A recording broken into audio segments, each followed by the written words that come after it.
예루살렘 성에 예수님께서 입성하시고 나서 이 수요일은 마리아가 예수님 발에 향유를 부어드린 바로 그날입니다.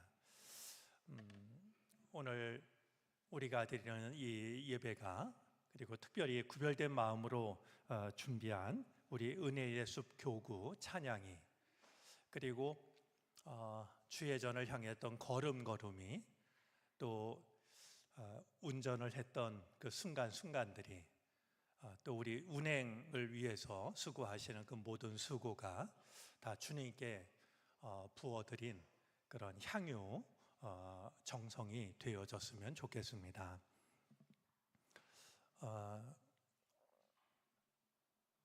예수님께 값비싼 향유를 드린 것보다도 제 마음에 더 남는 것은 옥합을 깨트린 일입니다. 잘 보관했다가 얼마든지 자랑할 만도 할 것 같은데, 옥합을 깨트렸다라고 하는 것은 오직 주님만을 위해서 모든 것을 다 쓰려고 했던, 그리고 나를 버렸던 그런 모습이라고 여겨집니다. 그래서 향유 옥합을 드린, 비싼 향유를 드린 것도 드린 것이지만 옥합을 깨트렸다라고 하는 그것이 우리에게 주는 의미가 적지 않다 생각이 듭니다. 어제 말씀을 나누다가 빠뜨린 부분이 있습니다. 어쩌면 가장 중요한 부분일 수 있을 텐데요, 다 아시는 이야기지만 하나님께서 그러면은 이삭을 제물로 받으셨을까? 그러지 않으셨습니다. 하나님께서 예비하신 것이 있었죠.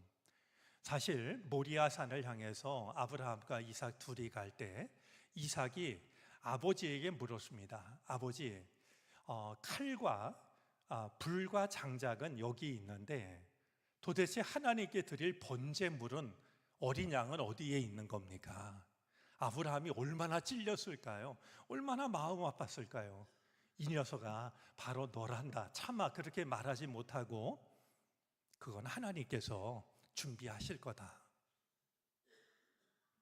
그렇게 말할 때 아브라함의 마음이 얼마나 떨렸을까. 아마 자기도 모르게 젖은 두 눈을 이렇게 그냥 모르는 척 닦아내야 되지 않았을까 생각합니다. 그런데 정말로 하나님께서는 천사를 통해서 아브라함의 그 손을 멈추게 하신 뒤에 뭔가 하나를 예비하셨는데, 수풀에 뿔이 걸린 순양 한 마리를 예비해 놓으셨습니다. 참 기가 막히지 않습니까? 그래서 이제 하나님의 말씀을 따라서 이삭 대신에 하나님께서 예비하신 순양 한 마리를 이제 하나님께 바칩니다. 그 예배가 얼마나 은혜로웠을까요?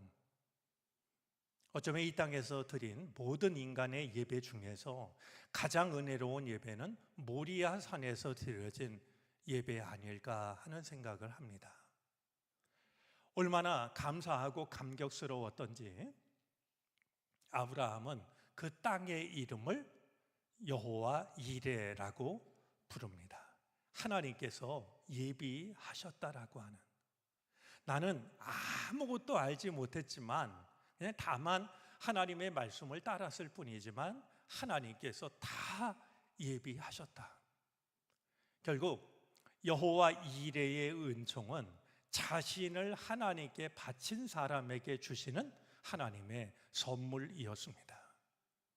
아무나 쉽게 탐해서 얻을 수 있는 은혜가 아니라 아들이 아닌 나 자신을 바친, 나의 모든 것을 하나님께 드린 그에게 주어진 은총이 바로 여호와 이레, 하나님께서 지키시고 하나님께서 준비해 주시는 은총이었던 것이죠. 우리가 내 삶의 모든 것을 하나님께 맡기고 살아갈 때 하나님께서는 오늘도 우리에게 여호와 이레의 은총을 허락해 주실 줄로 압니다. 자, 오늘 나누려고 하는 좁은 길을 걸어간 사람들은 불 속을 걸어간 사람입니다.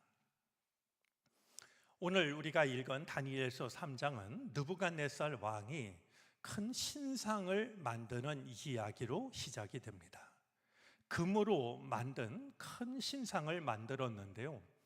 바벨론의 주신이었던 마루둑일 수도 있겠거니와 빠뜨릴 수 없는 것은 바로 느부갓네살 왕 자신을 나타내는 신상이었습니다. 그 높이가 무려 이제 60규빗 이렇게 이야기하는데요. 우리가 지금 쓰는 단위로 환산을 하면 약 30m가 되는 신상입니다. 이 정말 30m나 되는 그 금으로 입힌 이런 상이니까 말이죠. 얼마나 거대하고 얼마나 눈부셨겠습니까? 그 당시만 해도 이 종교와 정치가 분리가 되던 시절이 아니었기 때문에 신상을 만들고 신상을 섬기게 했지만 사실 이것은 자신의 통치를 강화하려고 하는, 모든 사람들을 다 자기 영향권 아래에 두려고 하는, 신상에게 절을 하라라고 하는 것은 곧 자신에게 절을 하라라고 하는 아주 교묘한 그런 통치 수단이기도 했습니다. 이 금상을 만들어 놓은 느부갓네살을 보면 인간이 얼마나 어리석은 존재인가 혹은 연약한 존재인가라고 하는 것을 생각하게 됩니다. 우리 바로 앞장인 다니엘서 2장에 보면 느부갓네살 왕이 꿈을 꾼 이야기가 나옵니다. 간밤에 무슨 아주 이상하고 특별한 꿈을 꿨는데 이게 웬일이겠습니까? 아침에 일어나니까 내가 어젯밤에 무슨 꿈을 꿨는지가 생각이 안 나는 겁니다. 그럴 때 있지 않습니까? 정말 좀 특이한 꿈을 꿨는데 꿈을 꿀 때는 정말 이런 특별한 일이 다 있나 싶은데 아침에 깨고 나면 정말 아무리 생각을 하려고 해도 생각나지 않을 때가 있죠. 바벨론에 있는 온갖 지혜자들에게 내가 꾼 꿈을 말하고 그 꿈을 해몽하라 했지만 그럴 수 있는 사람은 아무도 없었습니다. 결국 다니엘을 비롯한 이 세 친구들도 다른 지혜자들과 함께 이제 왕의 분노를 사서 죽을 수밖에 없게 되었을 때 다니엘이 나섭니다. 그리고 세 친구들에게 기도를 요청하죠. 하나님께서 다니엘에게 왕이 꾼 꿈에 대한 환상을 보여주십니다. 참 기가 막힌 장면이죠. 다른 사람이 꾼 꿈을 내가 환상으로 보는 겁니다. 그리고 마침내 그 꿈을 이제 느부갓네살 왕에게 해몽을 해주게 됩니다. 우리가 잘 알고 있는 것처럼 꿈의 내용은 이제 큰 신상을 보게 되는데요. 머리는 금으로 되어져 있고 아래로 내려갈수록 점점 값어치 없는 물질로 된 큰 신상을 왕이 꿈을 꾼 겁니다. 마지막 이 다리는요, 흙과 쇠로 만들어진 말이죠. 머리는 금으로 되어 있지만 이제 다리는 아주 허술한, 그런데 어디선가 난데없이 돌 하나가 날아오더니 발 부분을 이제 때리게 됩니다. 그러자 이 정말 대단해 보였던 이 신상이요, 산산조각이 나고 맙니다. 성경이 재미있게 표현하는데요, 마치 여름 타작에 바람에 불려가는 재처럼 산산조각이 나고 말았다라는 겁니다. 자, 이 꿈을 꿨다라고 하면 그 신상이 얼마나 허망한 것인지를 알게 되지 않았을까요? 그런데도 이 느부갓네살 왕은 신상을 만들고 있는 겁니다. 신상이 아무리 대단해 보여도 난데없이 날아온 돌에 의해서 산산조각이 나고 마는 그런 허망한 것이라는 것을 알게 되었음에도 불구하고 자기의 통치 수단을 위해서 신상을 만들어내고 있는 것이 이게 인간의 모습이라고 하는 것을 여실히 보여주고 있는 것이죠. 그 기간이 얼마였을지는 몰라도 마침내 신상이 다 만들어지고 제막식을 갖게 됩니다. 이 제막식을 하는 날 느부갓네살 왕이 명을 내리죠. 이제 악기를 불면 누구라도, 바벨론 사람들은 물론이고 바벨론에 끌려와서 살고 있는 언어가 다른 사람이라 할지라도 악기 소리가 들리면 누구라도 신상 앞에 엎드려서 절을 해야 한다. 만약에 절을 하지 않는 사람이 있으면 불타는 화덕에 넣어서 즉시 죽일 것이다. 그러니까 말씀드린 것처럼 신상에 절하라라기보다는 내 말을 거슬리는 자가 있다면, 내 말을 거스르는 자가 있다면 살려두지 않겠다, 이런 엄명을 내린 것이었습니다. 이 명령을 누가 거절할 수 있겠습니까? 그런데 이 바벨론의 고관들이 느부갓네살 왕에게 고발을 합니다. 이스라엘에서 잡혀온 세 사람이, 이제 우리가 잘 알고 있는 것처럼 사드락, 메삭, 아벳느고, 다니엘의 이 세 친구들이 분명히 악기를 연주하는데도 절하지 않았습니다 라는 사실을 왕에게 고발을 한 겁니다. 그들은 시기심이 대단했습니다. 이제 포로로 끌려온 그들이 왕의 신임을 얻어가지고 고관의 자리에 올라 있으니 얼마나 불편했겠습니까? 마침 좋은 기회가 찾아왔고 그들은 절하지 않는 이 세 친구들을 왕에게 고발했던 것이죠. 그들은 즉시 왕 앞에 끌려오게 됩니다. 왕은 그들을 아꼈습니다. 쉽게 죽이고 싶지 않았습니다. 그래서 한 번 더 기회를 줍니다. 백성들 앞에 말하기는 절하지 않으면 즉시 죽이겠다라고 했지만 한 번 더 기회를 주는데 지금이라도 절을 하면 살려주겠다. 이 목숨이 걸린 순간 아니겠습니까? 그러나 세 친구의 마음은 한결같았습니다. 임금님이 우리를 저 불 속에 던져 넣으시면 하나님께서 우리를 지켜주실 겁니다. 만약에 하나님이 그렇게 하지 않으셔도 우리는 우상에게 절할 수 없습니다. 용서를 해줄래야 해줄 수가 없었습니다. 왕이 명을 내립니다. 이제 힘센 군인들에게 저놈들을 화덕에 던지라 하면서 얼마나 화가 났는지 말이죠. 평소보다도 7배나 불을 더 뜨겁게 하라고 합니다. 온도를 말이죠. 7배나 더. 뿐만이 아닙니다.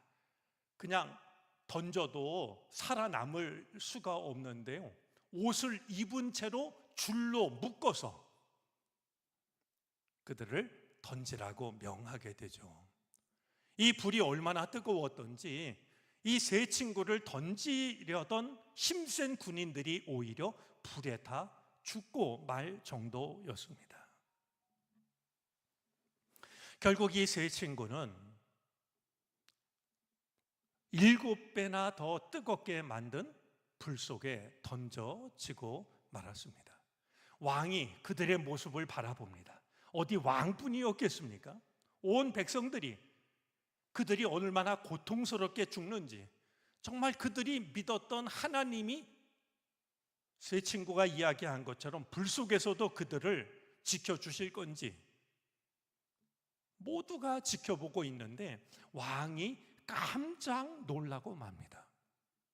분명히 집어넣기를 세 사람을 집어넣는데 불 속에서 보이는 것은 세 사람이 아니라 네 사람이었습니다.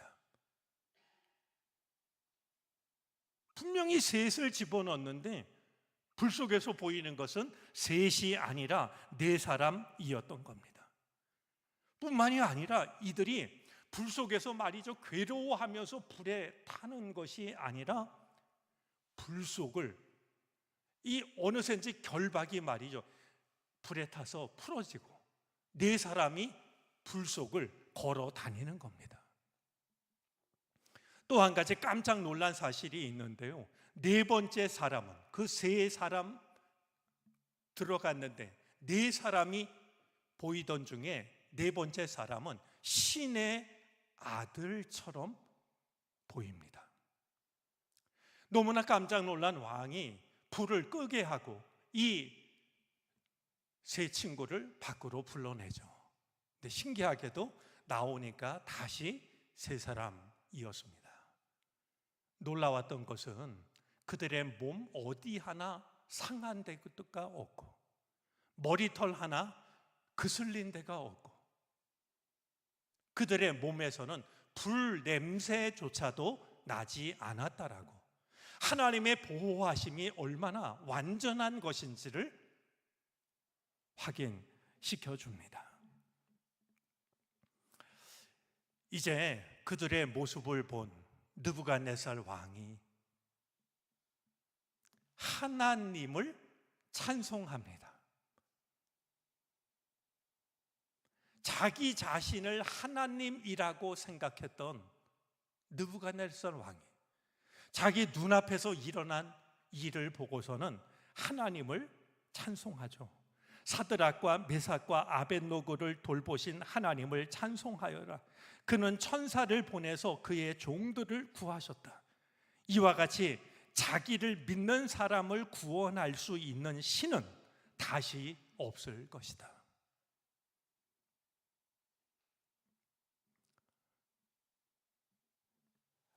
우리가 잘 알고 있는 말씀이고, 어릴 적부터 우리 교회 학교 나오면 선생님으로부터 성경 동화로도 많이 들었던 이야기입니다.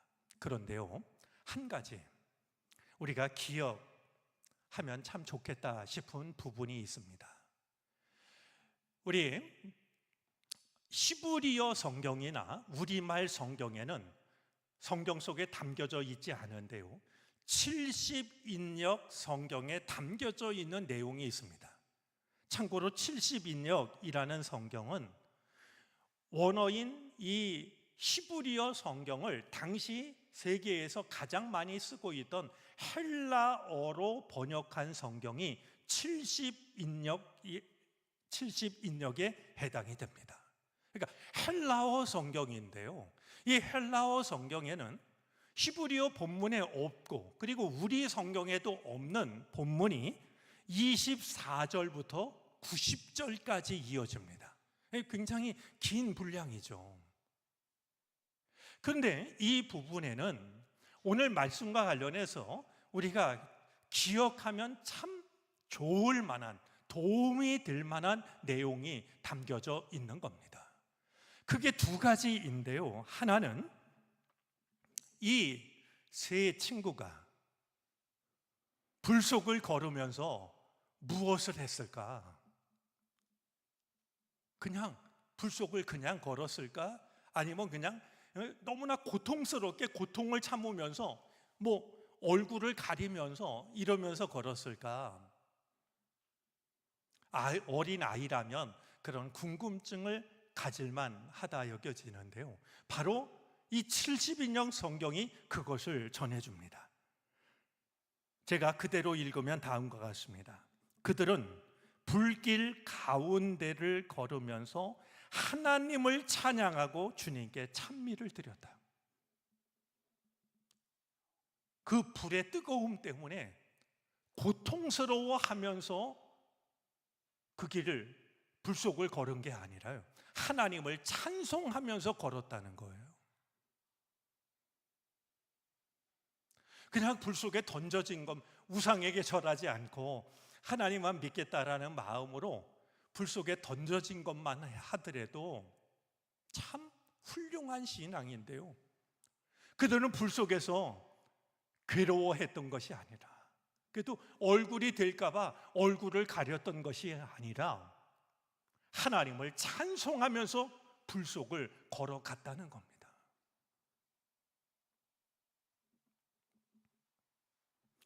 또 한 가지, 이제 이 세 친구 중에 하나인 이제 아벳느고가 있습니다. 히브리어 이름은, 본래 이름은 아사랴였었죠. 그는 불 속에 우뚝 서서, 성경 그대로입니다, 우뚝 서서 입을 열어 하나님을 노래합니다. 노래이자 기도인데요, 그의 노래는 이렇게 시작이 됩니다. 우리 조상들의 하나님이시며 공경하올 주님, 찬미 받으소서. 당신의 이름은 영원히 찬미를 받으소서. 자, 아마 느부갓네살 말에 의하면 천사가 이 세 친구들을 이끌면서 불 속을 걸었겠죠. 걸을 때 하나님을 찬송하며 걷습니다. 그런데 아벳느고는요, 불 속에 우뚝 서가지고요, 저는 우뚝 섰다라는 말이 왜 그렇게 고맙고 든든하게 다가오던지 말이죠. 불 속에 우뚝 서서 하나님께 기도이자 찬송을 드리기를, 우리 조상들의 하나님이시며 공경하올 주님 찬미 받으소서. 당신의 이름은 영원히 찬미를 받으소서. 한번 이 모습을 마음속으로 떠올려 보시기를 바랍니다. 불 속을 노래하며 걷는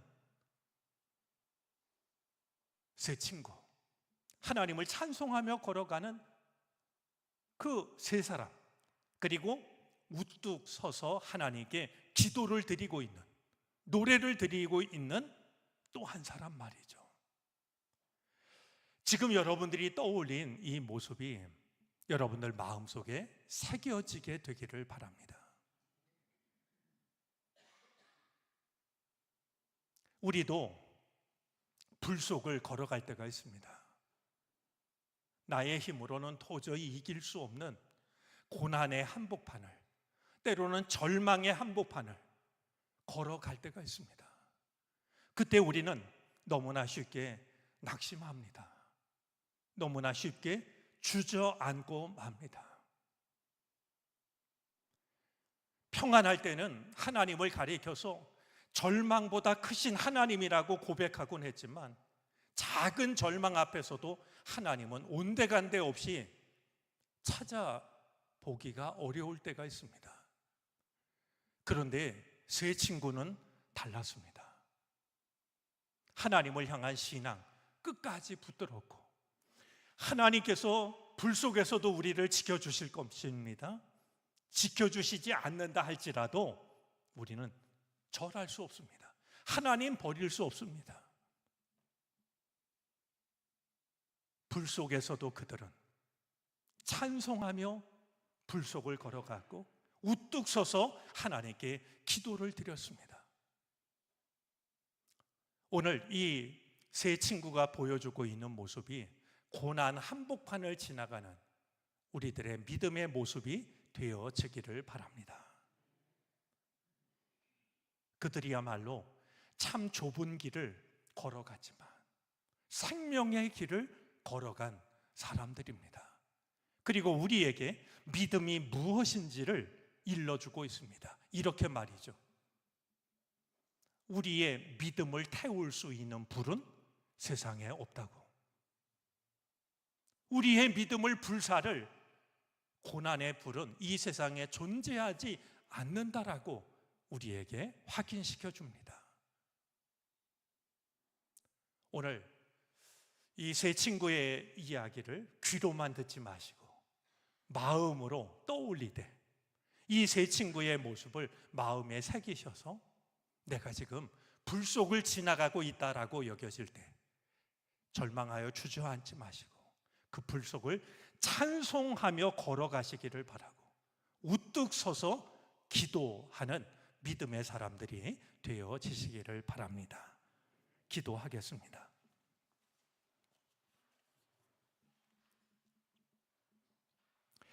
고난 주간 중 맞이한 수요일, 오늘은 마리아가 예수님 발에 향유를 부어드린 날입니다. 우리도 가장 귀한 것을 주님께 드릴 수 있는 믿음의 소유자가 되게 하여 주옵소서. 옥합을 남기지 않았던 마리아를 생각합니다.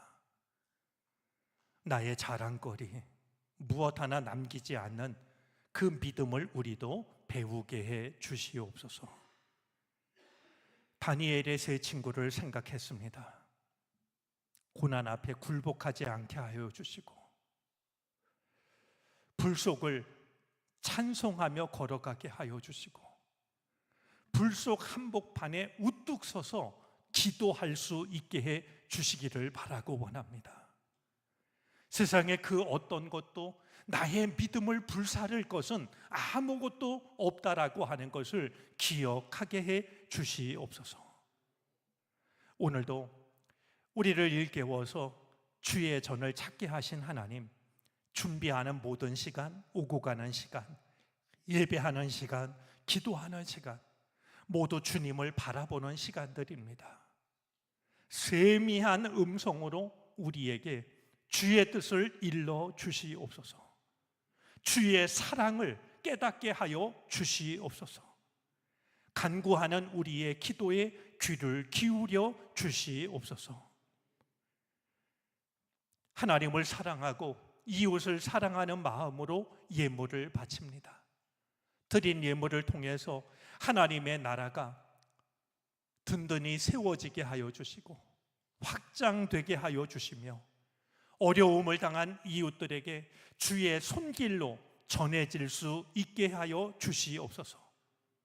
특별히 삶의 모든 것이 잿더미로 변하여서 눈물조차 잃어버린 우리의 이웃들을 긍휼히 여겨 주시옵시고, 주여 그 땅에도 우리가 알지 못했던 푸른 빛이 어서 돋아날 수 있도록 하늘의 은혜를 더하여 주옵소서.